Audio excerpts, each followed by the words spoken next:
Hi, I'm KJ Waters, and this is the last stop on the Christmas Around the World blog tour. I am the last stop here, and I'm talking about my Christmas traditions and also those that are in my book. Now, first, I want to just give you a little bit of information about the giveaway. We have 6 amazing authors, and we've created this blog tour all around the world.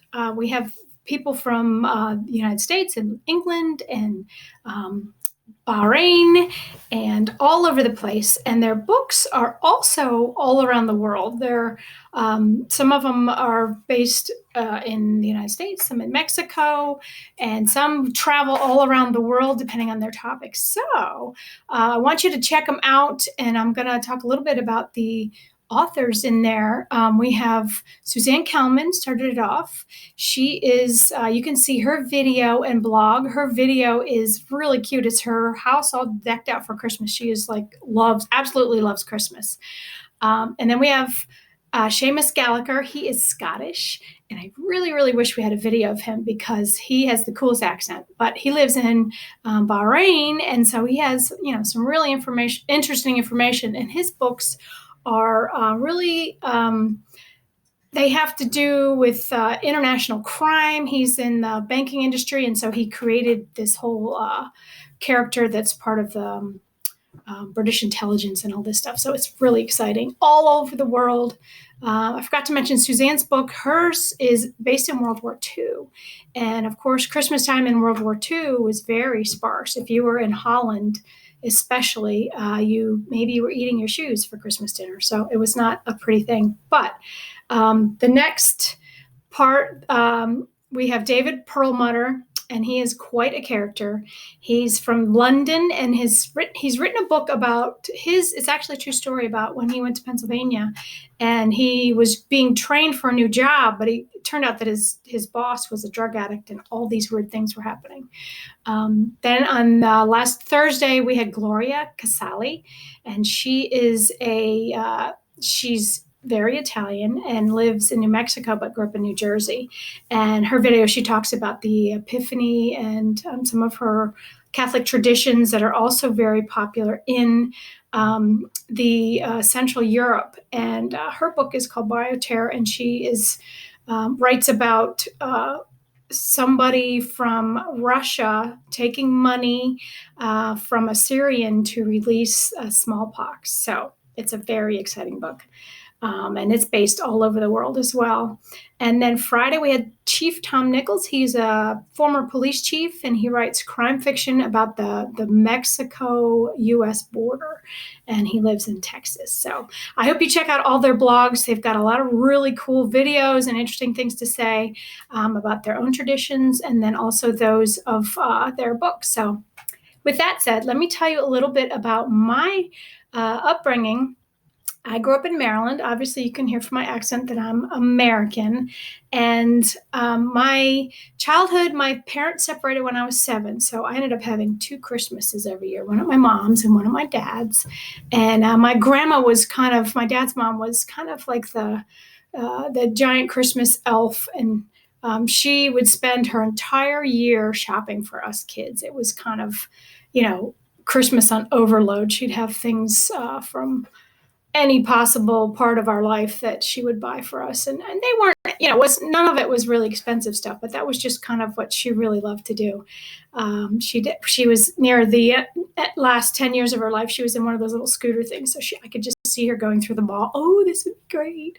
So she just embodied Christmas for our family. So that's kind of how we grew up. So we kind of carry the tradition now where Christmas is a big deal. I mean, I love Christmas. We've got our tree up right after Thanksgiving. We put up our tree, and then we go from there, getting presents on the tree. And I've got 3 kids, and we have a lot of fun just spending a lot of family time playing games and hanging out. And then we open the gifts, and sometimes we have so many presents. I mean, my kids are the only kids in the family on my husband's side. So they get a little spoiled from those relatives. And then I've got a brother and a sister, and they have kids. So we do a little cousin exchange. So it can be a little ridiculous when we have, 10 people in the house because all of my husband's family comes here, and just presents galore, stuff everywhere. Sometimes it takes us 2 or 3 days to open all the gifts. So, and we're the type that slowly open gifts. We don't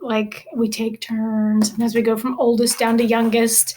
So it takes a while, but I like that because it stretches it all out. So get to enjoy it. And then we stop for a while and eat, play games, and enjoy our new gifts. So I wanted to tell you what Christmas was like for my character.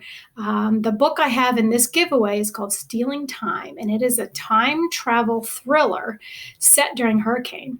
And I happened to move to Florida in 2004 with my family, and 3 days later, Hurricane Charlie hit. And so I kind of used that experience in that summer. Any of you that were in Florida then or remember, there were 4 major hurricanes within 6 weeks in Florida. All of them hit Florida, and they all hit our house. So it was quite an exciting summer. And the next year, I decided, why not turn that into a novel? I've been thinking about having to write something, but I hadn't really figured out what I wanted to do. And I thought, well, that's the perfect backdrop for having an exciting story. So I used the hurricanes. Everything in the stories are 100% true about the hurricanes, except for the time travel part. That doesn't really happen. But my character in Stealing Time gets hit by Hurricane Charlie. And then we have, she ends up going back in time to 1752 London and has a very rough time of it. She acts like a modern woman, like any of us would. We stick up for ourselves. We don't just, when someone tells us to do something, we maybe question it. We use our minds. We know how to do math. We can write, all the things that we take for granted now. But back in those days, women were more used as collateral for marriages and stuff.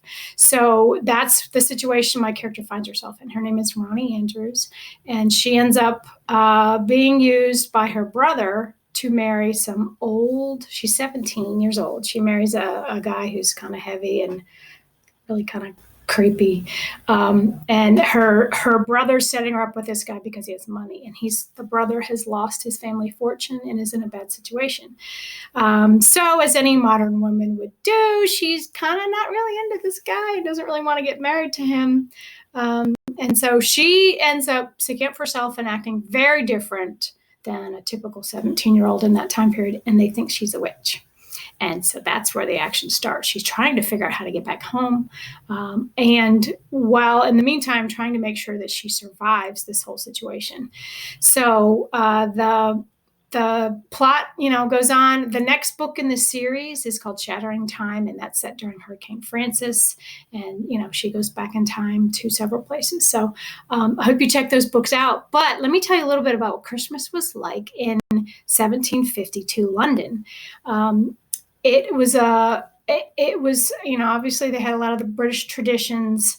One of the things that they did was called Twelfth night, and they may still do that there. I don't live there now, so I don't know. But that's something they celebrate. They make a Christmas cake, and they're very intricate. Sometimes in the stores back in 1752, in that era, they would have these beautiful cakes, some of the bakeries, and people would come around to, just look at them, gilded and fancy. And in the cake, whether it was one of the fancy ones or a more modest one for a smaller household, they would put one little dried bean.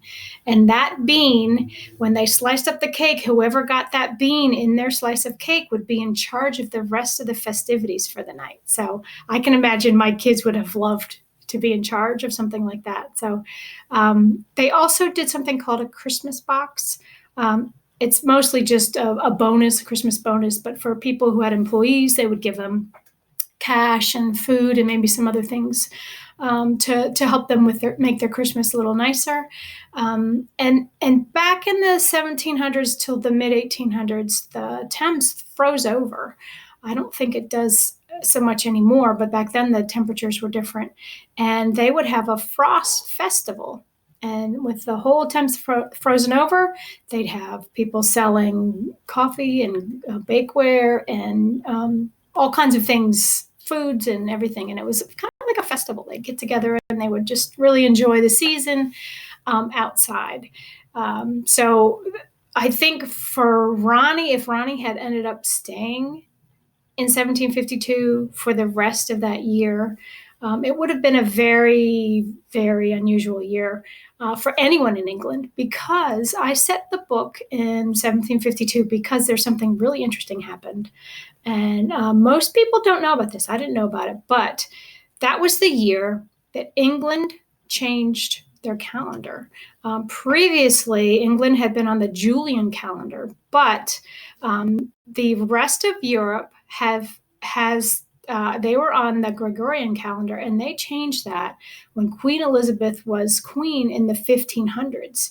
So almost 250 years had passed, with the time being different. So it ended up, over that amount of time, 11 days difference. So if you bought something in Italy and then took it back to the UK and had a receipt, it would be 11 days difference. So a lot of their finances ended up being very strange.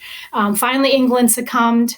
Originally, they didn't want to do what the Pope was requiring, and the Pope had told all of the rest of Europe that was Catholic to change their calendars back in the 1500s. And Queen Elizabeth was son of Henry VIII, and she thumbed her nose at that religion and what the Pope had said, and decided to keep the Julian calendar. Gregorian calendar was based on a monk, Gregory, and it had to do with the more precise time, where we had another 365 and 1/4 days. So that is a little interesting tidbit. So if you were in 1752 at Christmas time, it would have been the very first year you would have celebrated Christmas on December 25th. Previously, it would have been January 6th, and they call that the Epiphany, and they call it, there's a couple other names for it, but it's, most families that year probably would have stuck with the old timetable.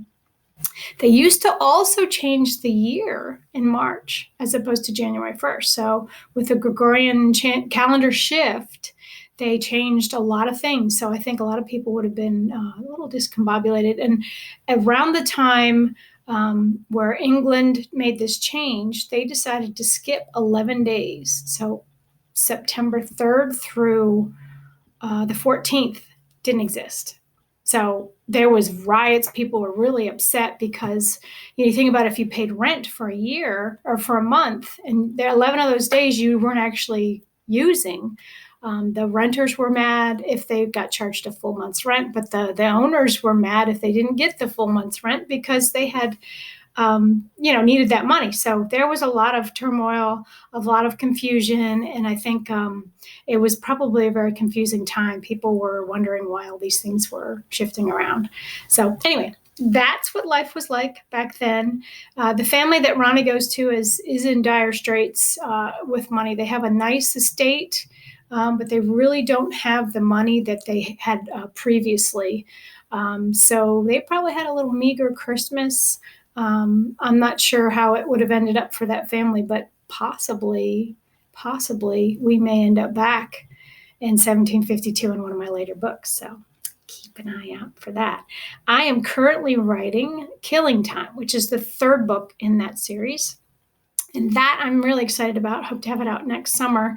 I have, just to give you a little teaser, Hurricane Jean hits, and that was the third storm. But Ronnie is in Puerto Rico on a business trip, and Hurricane Jean hit Puerto Rico, and then it looped in the Caribbean, and then it hit Florida a couple weeks later. It's kind of a weird setup.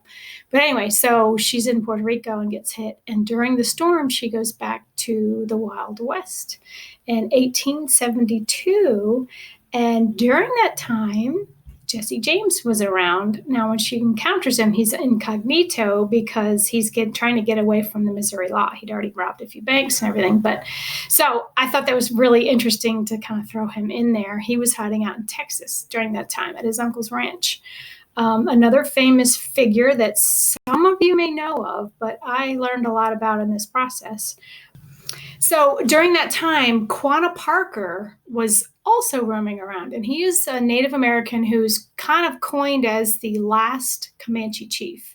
But when in 1872, he was not a chief, but he was in the Comanches and was a very strong figure against the whites that were encroaching on their space. So it was really fun to throw those two in there and kind of see what happens to the character who's put in that situation. So look for that later. In the meantime, I would love for you to go to our giveaway. There's a link in the notes here. I also have a blog post that has everyone else's videos in it. I'm not sure if you're watching this in my blog or on my website or in my newsletter, but if you could go to my blog, kjwaters.blogspot.com, and look at the rest of the blog post. I have the links to everyone else's blogs and videos.